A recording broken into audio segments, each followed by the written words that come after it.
Welcome back. So, 8 games tonight. And some of them had some tension, and the ones on this first board really kind of sort of didn't. Well, one of them did because the fan base doesn't relax until you can relax. But, yeah, the other three, kind of just your standard games. And then there was some drama, the games on the second board. And let's start off with Winnipeg and Montreal. The Habs must know they're playing Vancouver next, because Ducharme must have said next on the schedule is Vancouver. Can you guys play against Winnipeg like you do against Vancouver? And the guys must have sat in the locker room and went, yeah, we could do that. Sure. Yeah, all right, sure. So, they did. The end. Let's move on to the next game. Early edge to the Jets. Price looked sharp. And he was. It's one of those underlying things that gets overlooked when a score is lopsided. Shots were 3 apiece at 5.5 minutes. Evenly played first half. And it really, really was. The Jets were giving Habs very little space out there. That would change. Power play then for the Habs. Winnipeg kills that off. Byron had a chance that was saved, but the Habs were controlling that second half, and then they were rewarded for that as Josh Anderson scores in his return to the lineup from Kotkaniemi at 15:29. So that made it 1-0. And it was an insane bounce off the boards. Where the Zamboni comes in, it just bounced right out to Anderson. So Hellebuck goes behind the net to grab it, and the puck never came around. It actually bounced out in front of the net. So it was one of those weird things. And then the Jets pressed after the Habs goal. So after this first period, it's 1-0 Montreal, but you could look at this and say, well, but it was an evenly played period. It was a fluke goal. We'll see how things go in the second. And we certainly would. At 7 minutes and 3 seconds, Toffoli would score from Weber. And it was a face-off win after an icing. So, face-off win for Montreal. They keep it in that end of the ice. And then they get the goal. Sherratt had a point shot that was saved. But the Jets were just stuck in neutral. So, at a point where you're kind of expecting the Jets to fight back, and you're expecting guys like Ehlers and Scheifele and Wheeler and the offense to start really going, and Andrew Kopp to make a really big play. It just never really got in gear, and Carey Price was very good when he was tested. So Gallagher scores from Danault and Tatar at 11:01. And the Jets at that point just not getting shots and chances, and you're waiting for them to wake up. You're like, okay, it's 3-0. And then a few minutes later, Gallagher scores again from Danault and Tatar at 14:25. So same line combines. And one thing I will say for Dominic Ducharme as the coach is he has put that line back together, and it's rewarded him. While Danault still doesn't have a goal, noteworthy, they're producing. They're doing very well. Brossoit then takes over the net at 4-0. And again, you're probably watching this and thinking, okay, so Winnipeg's got to answer, right? Like, they're not going to win now, but they have to answer. They don't. Armia, former Jet, scores from Drouin and Suzuki at 16:05. It's 5-0 after 2 periods. Montreal with an amazing second period just decimates the Jets. And then in the third period, the early shots, they were for Montreal. Lewis then took a friendly fire, a shot to the hand from the point off of his own defenseman. And then the puck goes the other way. So this is the kind of luck Winnipeg was having. Lewis gets hurt, leaves the ice, and the puck goes the other way. Evans passes it to Byron, and at 4 minutes and 20 seconds of the third period, it's 6-0. It's just, it's all Montreal. And then at 8:20, Petrie scores from Tatar and Gallagher. So Gallagher with a pretty good game. And it's 7-0. So again, they played as if they were playing against Vancouver, getting ready and getting tuned up for the Canucks. Jets with a power play, they would score on it. Perreault ruins the shutout from Scheifele and Pionk at 11:14. They then get another power play late, but there was no way they were coming back in this. Montreal goes to 11-6-6. Winnipeg drops to 15-8-1. Lost out on a chance to get a little closer to first in the division, but this is how that works. Shots 11-9 Montreal in the first, 10-8 Montreal in the second. Winnipeg did fight back in the third, outshot them 12-7, or Montreal went, we're up 5-0, we're good. And they still outscored them 2-1 in that period. So final shots 29-28 for Winnipeg. They were 1 for 2 on the power play. Montreal 0 for 1. Hellebuck 15 saves on 19 shots. Brossoit 6 saves on 9 shots. It wasn't the goaltenders. Price 28 saves on 29 shots. Not too shabby. They get a new coach. Looks like things are slowly turning around a little bit for Montreal. They're still in this. And yeah, they take out one of the top teams in the Northern Division. All right, next up, I'm going to start straight off by saying there's no victory laps from this guy. So when people are going to be like, "Oh, Canucks beat the Leafs 2 games in a row," here comes Shannon. Nah. First off, they had a Walter Gretzky tribute, and Walter Gretzky has been talked about on every game and extensively. And I think it's great that Hockey Night in Canada tonight kind of became the Walter Gretzky Memorial Edition of Hockey Night in Canada. I thought that was a very nice touch. The vintage thirds for the Canucks, I think they had a good record with them last season, if I remember correctly.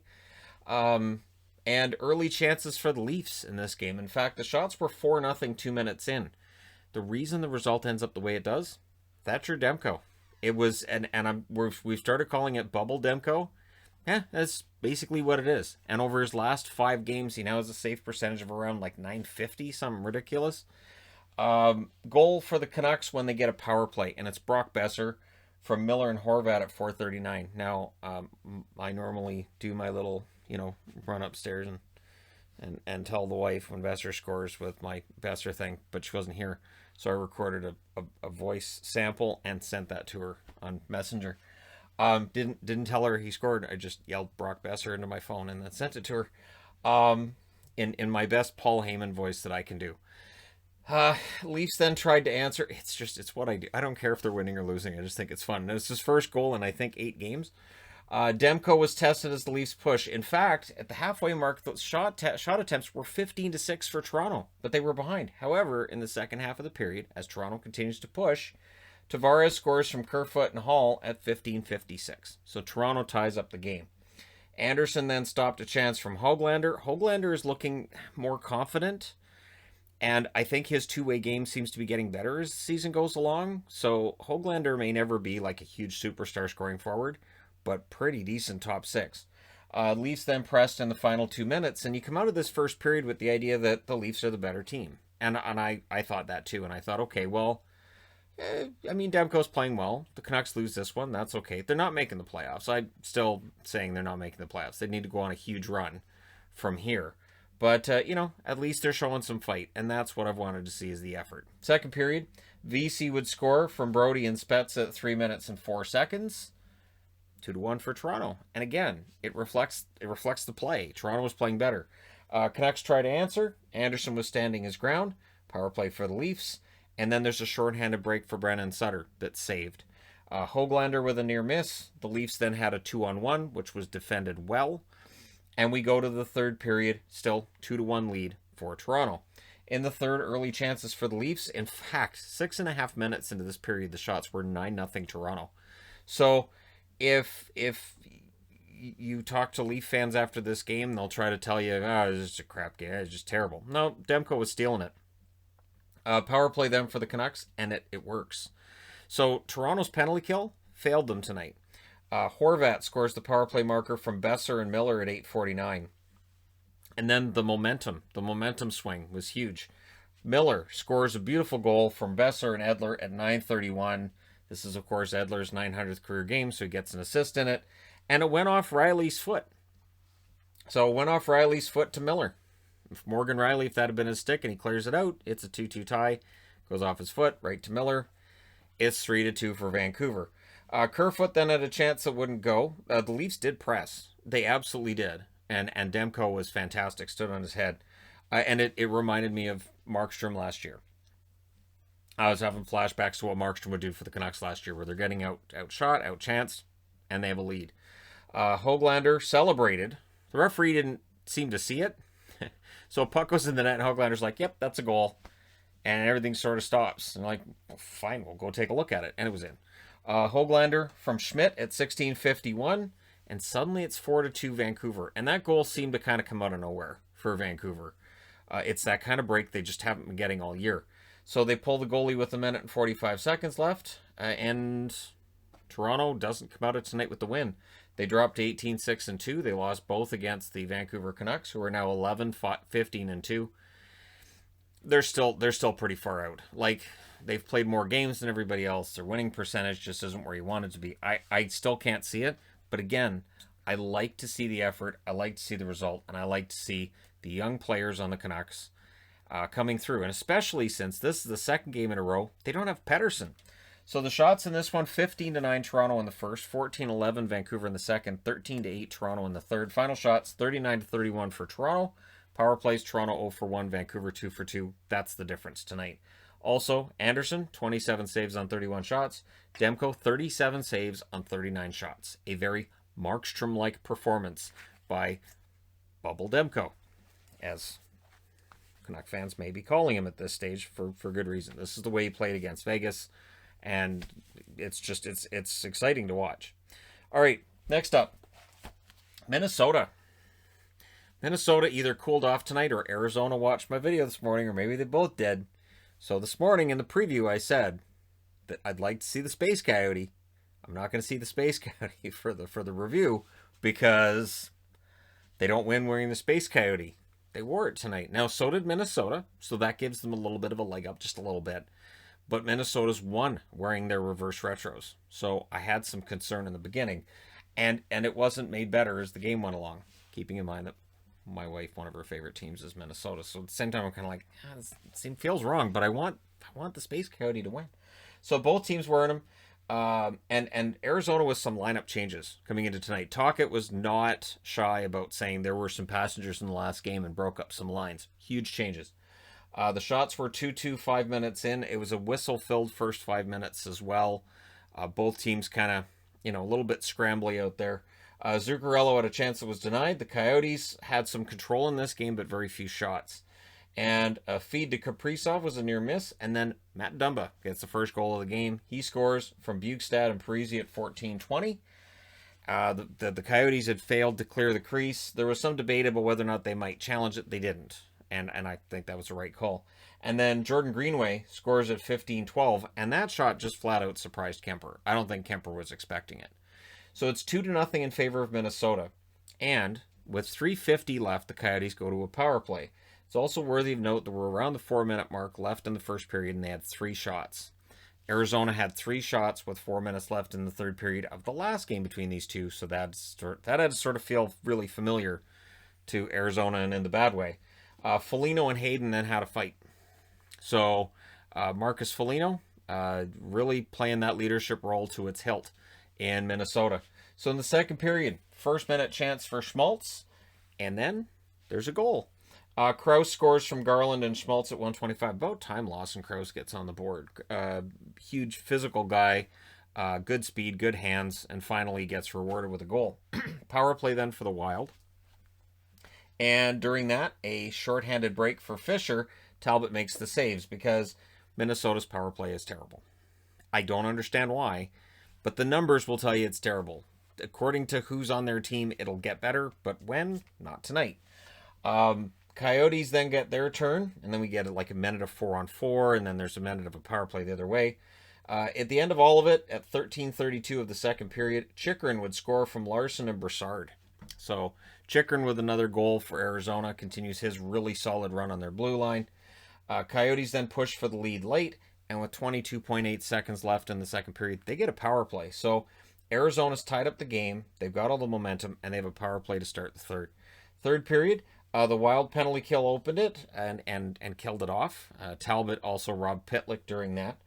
Another Coyotes power play, and they score on this one. So it's Connor Garland who scores from Brassard and Keller at 13:57. So Arizona's power play, successful. And then Pitlick would score from Hjalmarsson and Keller at 6:15. So suddenly it's 4-2 for Arizona, and that one deflected in, and there was no chance for Talbot on that one. Kaprizov then, who had been quiet to this point in the night, had some magic with the puck. He's denied. Goalie pull with 3 minutes left. Minnesota calls a timeout with 1 minute and 23 seconds left. None of it's going to work. We have an empty net goal. It's Pitlick with his second, so he must have taken that denial to start the third period personally. Hjalmarsson and Dvorak with the assist at 19:13. So it's one of those rare games where Hjalmarsson gets a couple of helpers, and Arizona wins 5-2. They run their record to 11-10-3. Minnesota drops to 13-8-1. Very important win for Arizona. They had to win and get it in regulation as well. Don't let Minnesota get points. Shots 14-7 Minnesota in the first, 11-7 Arizona in the second. Both teams had 13 shots in the third period. Final shots 34-31 for Minnesota. Power plays, Minnesota 0 for 2. Arizona 1 for 4. Talbot 26 saves on 30 shots. Kemper 32 saves on 34 shots. Darcy Kemper, good return to the net, and they get the victory. So for Arizona, I mean, the odds of them making the playoffs aren't great, but they had a good night tonight. All right, next up, Columbus and Dallas. I don't know. Is this the start of a Dallas hot streak? I have no idea. I really don't know. All I know is they're warming up for Nashville. So we got Montreal warming up for Vancouver. They get Nashville next. So look at this kind of going, it's legit. All right, Dallas is like, oh, Nashville's next. We better get that goal scoring going. Early chances for the Stars. They're wearing their Rave jerseys tonight, the black and bright green neon. Stars score a goalie interference challenge. And here's the thing. I'm admitting this as a Dallas fan. I thought it was pushed into the net. I thought Dickinson at 2:24 pushed the pad of the goaltender into the net. I'd already taken the goal off. I was like, oh, that's not going to count. He pushed the pad into the net. And then they reviewed it and they go, yeah, no, it's a legit goal. They allowed it, which means Dallas gets a power play. And just to drive Tortorella further crazy, because you could tell he was not happy with that call, they score on that power play. It's Joe Pavelski getting ready for Nashville as well. From Hintz and Ben at 3:09. So their power play wakes up. Again, it feels like they're getting ready for Nashville. 2-0 lead for Dallas. And if you were upset as a Columbus fan, I would totally understand that. Absolutely. I really thought they were going to take that goal off the board. I was really surprised. Stars then, I will say, finally looked desperate in this game. They looked like they desperately need to start winning games. There was some sense of urgency to their game that I haven't necessarily seen against Tampa, for instance. Power play for the Stars, but a better second half of the period for Columbus. So it's 2-0 for Dallas, but Columbus clawed their way back into this game. And going into the second period, you knew it's just all they needed was a goal. That's all Columbus really needed, I felt, throughout the night to really get it going. Columbus tried with an early press. In fact, the shots were 4-1 for Columbus at 5 minutes of that second period. Columbus also was doing a good job of shot blocking in front of Korpisalo. Hintz, he takes a crash, and the Stars get a power play on that. So there was a trip, and Hintz was okay. But, one shot for Dallas halfway through the period. So that's an issue where, and it's all like a microcosm of their season all in one game. They score, they get a power play goal, then all of a sudden they go ice cold, and then they heat up again. Heiskanen scores the second from Kamano and Alexiak at 13:46. I'm very glad to see Nick Kamano finally get a point. He's been working hard. It's nice to see him finally get on the scoreboard. Korpisalo then denied Dellandrea. So Dellandrea, pretty close, but yeah. Korpisalo denies him, and Domi was getting frustrated. So it's a video idea I've been having because of all the Tom Wilson stuff that's come out tonight. I'm not doing a Tom Wilson video just tonight. I'll do a video tomorrow about that kind of topic, where you can tell when certain players get frustrated, and they might take a penalty, they might do something stupid, and I was getting that impression from Max Domi during this game. Columbus ends up getting a power play, though, so Domi doesn't end up costing his team at that stage. Then in the third period, Foligno was denied by Ottinger. Ottinger had, it was his best game of his career so far. Power play for the Stars. Korpisalo making some needed saves. But the Stars were doing a good job of playing the trap. There was definitely some 1-3-1 going on for Dallas in that game. And then Hintz scores from Kiviranta and Hanley at 9:17. And it was an absolutely filthy goal by Rope Hintz. Maybe he watched the Barzal goal earlier today and he went, I can do something similar. It's not going to be between the legs, but it's going to be a beautiful goal. And he embarrassed Domi on it. Domi was back, and he just went around him, made Domi kind of stumble. And it wasn't a great look. So between Domi kind of being upset all night and then being victimized on that goal, I'm thinking, this is the kind of thing that Tortorella might end up benching him the next game for it. This is the kind of play that he might look at and say, look, we're going to take you out of the lineup and figure this out. And at that point, Vevalainen came into the game. Yeah, Vevalainen or Vevalainen. It was pronounced Vevalainen by the Dallas announcers, so I'll go with Vevalainen. But he came into the game, and at that point I went, I don't know what a Vevalainen is. So this is his NHL debut. Welcome to the game. And oh, by the way, it's 4-0. So don't worry about it. Power play for the Stars. A minute and 47 seconds later, became a 4-on-4. And then with 2 minutes and 10 seconds left, Columbus gets a power play. So I'm thinking, okay, so if they lose the shutout because of a power play, that's gonna stink. But it happens. Shutouts get lost in the last minute of the game often. But it's a shorthanded goal that closes out the scoring in this one. It's Foxa from Como at 1919, and it was kind of a home run pass by Como, sort of flips it out. Foxa gets it, buries it in the net, and I felt bad for Vevalainen on that one. And your final score is 5-0. So Dallas goes to 7-8-4. The record is still terrible. They need to win about 5 in a row before I'll say maybe they've got a shot. I don't see it. But the big news with this really is Columbus drops to 10-11-5. Columbus needs to get on a run as well, and it's not happening. And I thought Laine looked frustrated at points tonight too. The shots in this one, 10-8 Dallas in the first, 7-4 Columbus in the second, so not a lot of chances. And then in the third, 12-6 Dallas. Final shots, 26-21 for the Stars. Power plays, Columbus 0 for 3, Dallas 1 for 5. Columbus's power play tonight didn't look very good, and whether that was Dallas's penalty kill or just Columbus's power play being an issue, this is where the Laine thing comes in for me. Laine was brought in to help the power play. He didn't make great decisions, I thought, on their third power play, but we'll see how long this goes on for. Korpisalo saved 18 out of 22. Vevalainen came in and saved 3 out of 4. Again, the Foxa goal happens. Ottinger saves all 21 shots for his first career shutout. Kudos to Jake Ottinger on his first career shutout. And it leaves Dallas with an interesting conundrum. When Ben Bishop comes back, what do you do? I think Ottinger's proven he belongs in the NHL. And so it may be Ottinger and Bishop as the goaltending tandem next year, or they may think of something completely different. Because again, Ottinger to me looks like every game he's getting more and more confident. That being said, I need to change boards. It'd be really nice if Anaheim could get on some kind of a run. And a big step towards that, being able to score goals. So I've talked a lot about their struggle with scoring. This game and their last game seems to show maybe that's starting to get better. The problem is now they're allowing too many. So if they can figure out a way to get that offense going and keep their defensive structure intact, yeah, they can go on a run and at least be spoilers in the second half of the season. So reverse retro Avs and the Ducks wearing their orange jerseys again. So I love those orange Ducks jerseys. I know I'm in the minority. I know I am.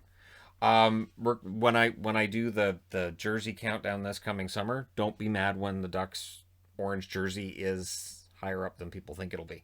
Raquel scores from Steele at 5:10. So Rickard Raquel continues to get goals. They need this. They need him to get hot. And this is good news for people like myself who've been waiting for Raquel to get back into form for years. Miller was playing well as well. The Ducks push in the second half of the period. Miller stopped a good chance from Landeskog. In the last minute, the Ducks had their chances. So, very good road period by the Ducks in the first. Second period, early chances for Anaheim again. They announced that Max Jones wouldn't return. What had happened was he took a puck to the throat in the first period. Well, that's not what I intended to do. Okay, I'll leave you on the floor and I'll keep this up. All right. So, yeah, he took a puck to the throat and would not return to the game. So hopefully Max Jones is okay. But puck to the throat, that's not optimal. So hopefully he's okay.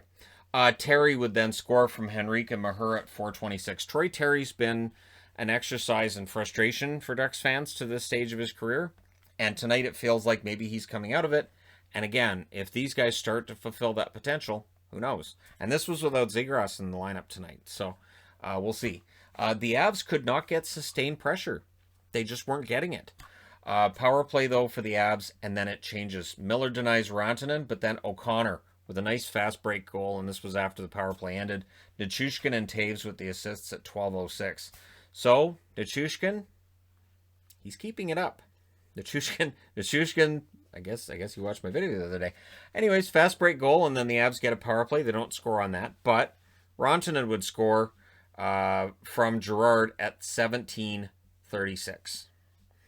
Yeah, actually, that did end up counting as a power play goal because it shows that they had a power play goal tonight, and I think that's the only one. Yeah, that's the only one that would have been a power play goal. So the Ranchina one, I'll say power play. The Avs would get another power play at 19:55, meaning only 5 seconds at the end of the second period carries over into the third. So all the momentum's with Colorado. It's a 2-2 tie, and I'm going, yeah, Anaheim doesn't play well with the lead. That happens.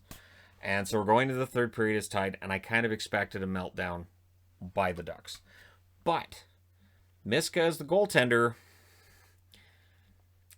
honestly, in the games I've seen with Miska, I've seen some shakiness in his game. I saw that tonight too.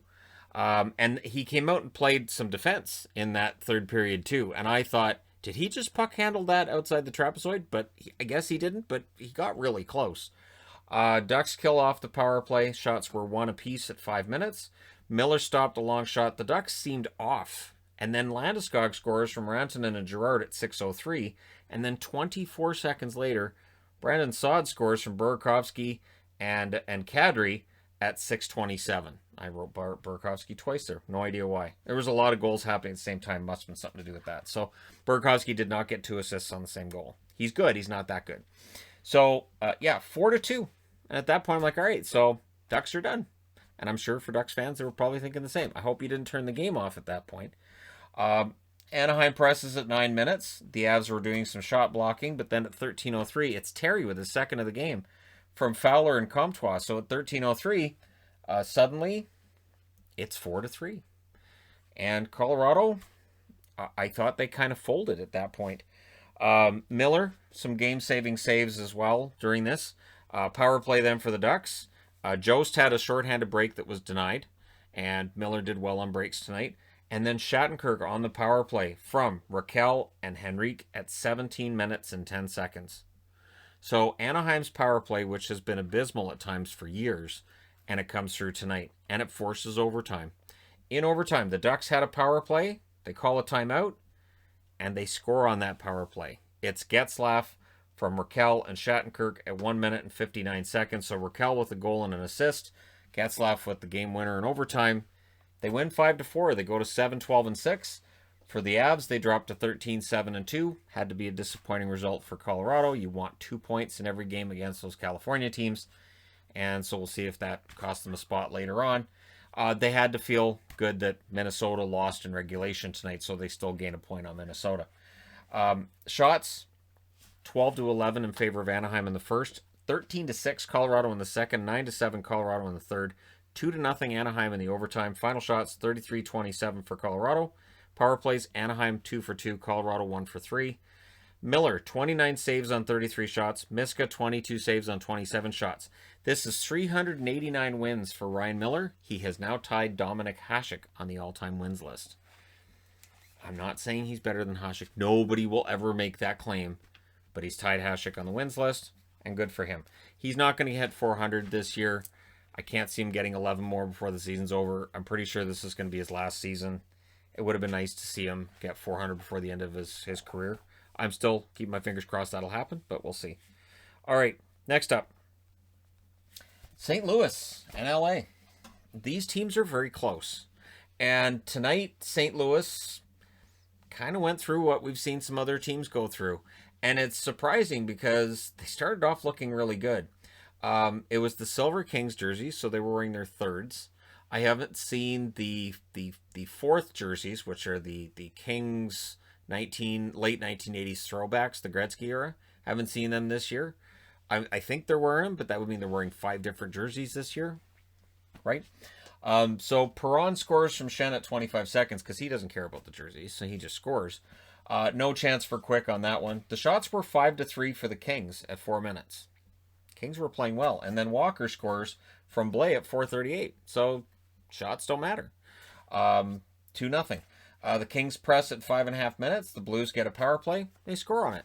A little bit after the halfway mark. It's O'Reilly with the power play marker from Shannon Perron at 11:05.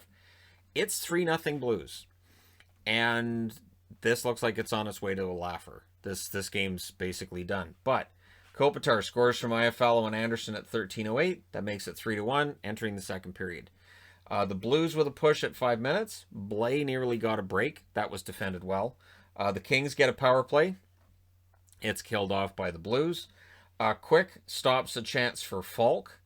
Falk didn't look happy about that, but might be the mustache. Blues playing some solid defense as well. And late, the Kings get a power play. They would score on it. So Kopitar gets power play marker. That's the second goal of the game. Iafallo and Doughty with the assists at 18:09. And then Luff, who's been out of the lineup for I think 6 games in a row before this one. He scores from Kopitar and Roy at 19:49. And suddenly it's 3-3. We're entering the third period. Scrambly start to that third period too. It felt like both teams were trying not to make a mistake to start that period. And then we had some Walker versus Walker action going on. Both Sean Walker and Nathan Walker wearing number 26. And they mentioned this. They said, is this the first time we've seen 2 guys with the same last name that wear the same number against each other in a game? And automatically my brain thought, oh, that's fascinating. I have no idea. But that's a really interesting, really odd tidbit of trivia. So I have no idea. Doughty hits the side of the net.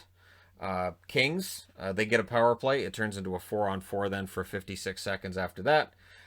We get back to 5-on-5 with no damage done, but the Blues would get another power play. It was not successful. Blaine had a chance on a turnover. We saw some big saves by Quick late in the game. And a steal by Tarasenko, who honestly, in his return tonight, I thought Vlad looked good. I thought he played well. Again, it's a shoulder injury, so you're not thinking his skating is going to be a problem. But I thought his stick handling was pretty good too. So every time he touched the puck, I was keeping an eye like, does he look like Vlad Tarasenko? If I didn't know he was coming back from injury, would I think something was off? And I thought he played well. So we go to overtime. Velarde causes a turnover, but the puck goes back to St. Louis shortly thereafter.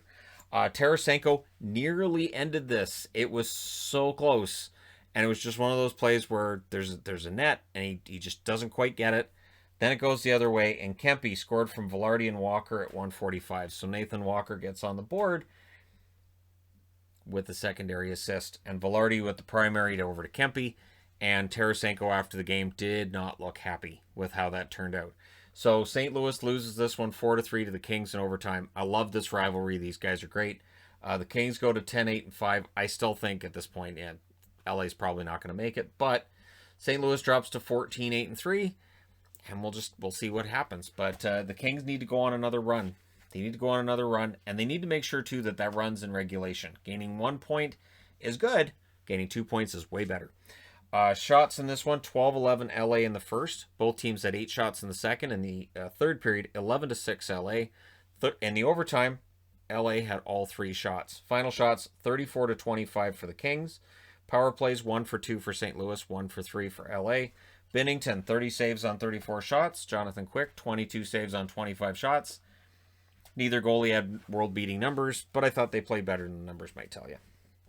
All right, moving along. Battle of Alberta. This is another one where things just kind of turned, didn't it? Where if you're an Oilers fan, you had to be thinking, oh God, are we going into another drought? So the Oilers committed tonight kind of on a down note this week, right? And so this was a key game against like the ultimate rival in the Flames. The Oilers wearing their thirds, which is not a surprise to me. So I've got this whole idea in my head that, you know what? They didn't look good against Toronto in back-to-back games wearing their orange regular home jerseys. We may see the thirds for the rest of the season. Would not surprise me if they found a way to make it happen. Shots were 4-1 for the Flames, though, at 2 minutes. The Oilers were on their heels for about the first 5 minutes of this game. In fact, Smith was the only reason this game was scoreless early. Smith had another very good game. Oilers, in fact, 1 shot halfway through the first period. So the Oilers doing their best Flames impression early in this game. Power play for Calgary, and they score. Johnny Gaudreau with his 10th of the season from Lindholm and Monahan at 14:49. But the shots were evening up in the second half, so the Oilers definitely woke up halfway through. Markstrom looked pretty sharp as well when the Oilers did answer. Smith doing some snow angels, but the Flames get their second power play on that same play. And then there were some last moment saves by Smith. So we go to the second period. Calgary's up 1-0.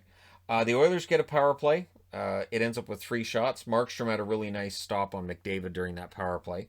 McDavid had been on a cold streak. That changed tonight.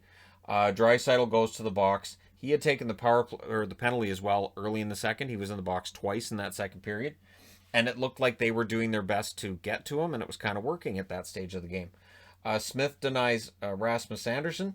Ritchie had a shot that was kicked out. Kara had a chance that went wide, but before the period's out, this is one of those goals. The Oilers tie it. Puljujarvi scores from Chris Russell and McDavid at 17:01. So McDavid with a secondary assist there, and that's the thing, right? Just get him on the board.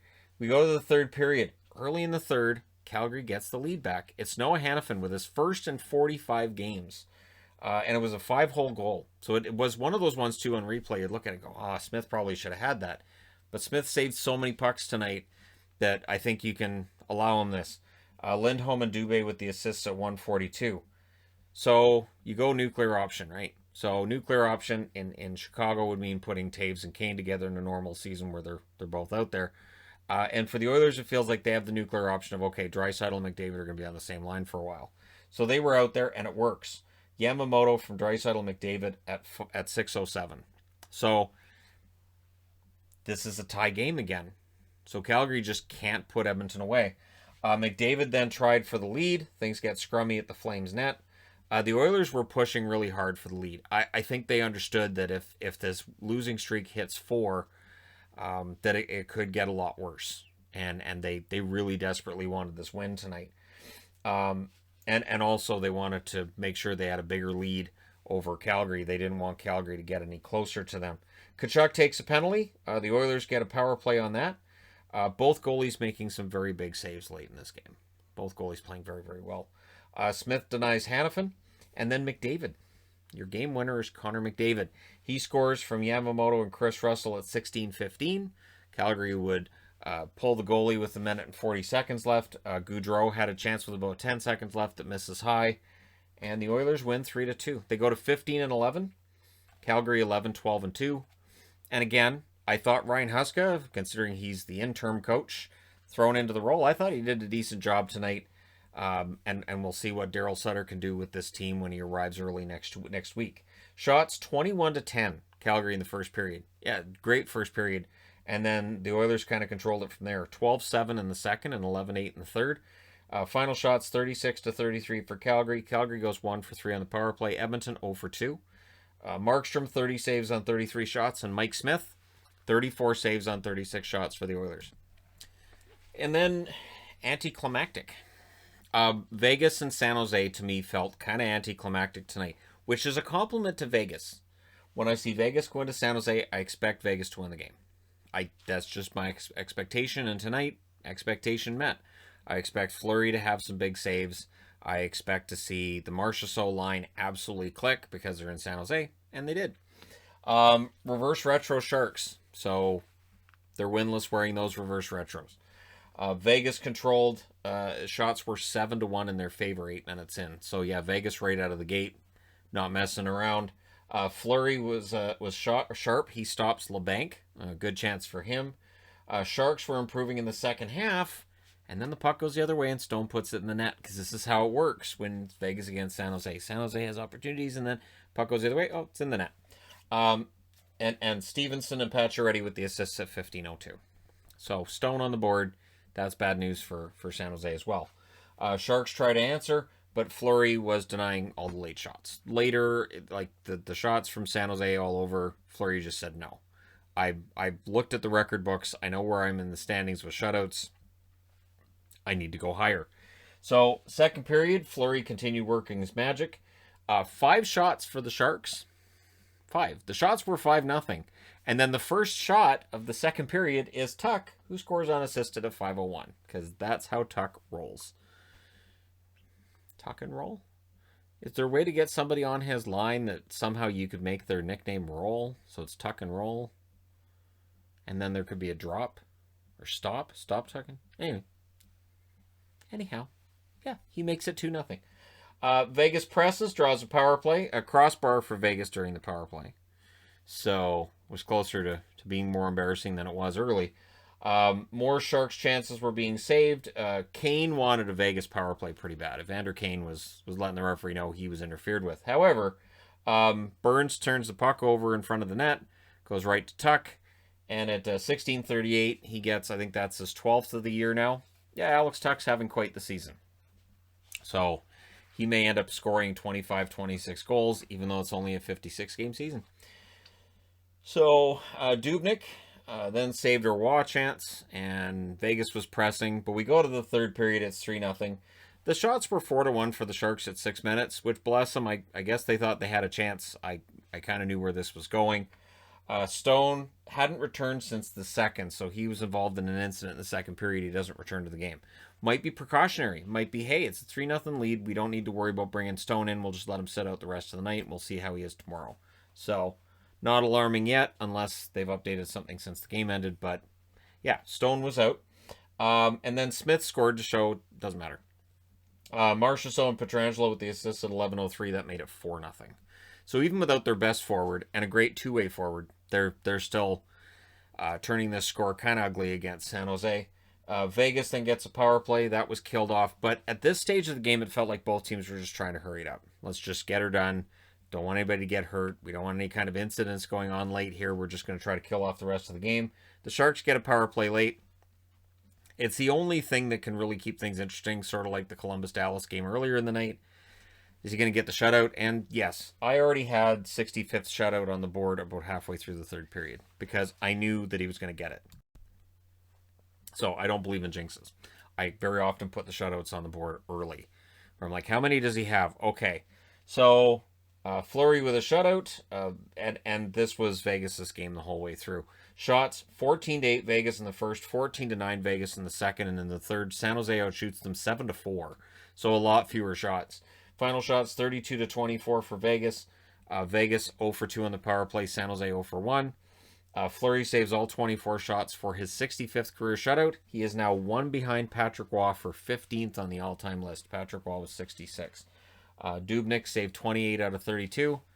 I'm not going to put it on him. They got shut out. So there you go. Space Coyote wins. That's the whole lesson from tonight. Space Coyote finally gets a victory. I'm happy. Keep in mind for tonight as well, the preview and the power rankings are coming in that order. The preview goes up before the power rankings. Let me know your thoughts regarding these games in the comment section below as always. Don't forget to hit like and subscribe if you're browsing your way through. You just happened upon this video. Thank you guys so much for watching, for all your support. I will talk to you again soon.